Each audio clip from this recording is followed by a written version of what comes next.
ముత్యాలమ్మ పోచమ్మ ఆలయంలో అమ్మవారి ప్రాణ ప్రతిష్ఠ కార్యక్రమాల్లో భాగంగా మంగళవారం వేద పండితులు మహేష్ శర్మ, అభిలాష్ శర్మ బృందంచే ఘనంగా చండీ హోమంను నిర్వహించారు. ఈ కార్యక్రమంలో నిర్వాహకులు ప్రసాద్ గౌడ్, ప్రకాష్ గౌడ్ దంపతులు, గ్రామ ప్రజలు, భక్తులు పాల్గొన్నారు. బుధవారం జరిగే అమ్మవారి ముత్యాల పోచమ్మ తల్లి విగ్రహ ప్రాణ ప్రతిష్ఠ అన్నదాన కార్యక్రమంలో ప్రజలు అధిక సంఖ్యలో పాల్గొని అమ్మవారి కృపకు పాత్రులు కావాలని నిర్వాహకులు కోరారు.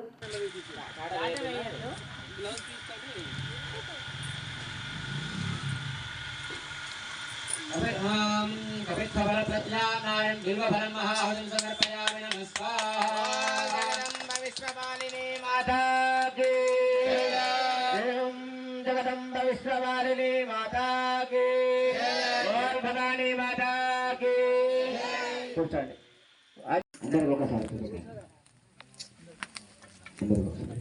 సాంగాణి సపరివారాణి సమాహనాని సారధాని సవిక్తికాని అనంతకోణ శక్తి సహితాని శ్రీ విద్యాని శ్రీ మహాత్రిపుర సుందరీ దేవ్యే పూగే భరణాగవల్లే తలకరడిదం సకుంకుమాక్షర పుష్పైరభ్యర్జితం సహృదౌ సహస్రం సపాయసం ఇమం కదలే ఫలం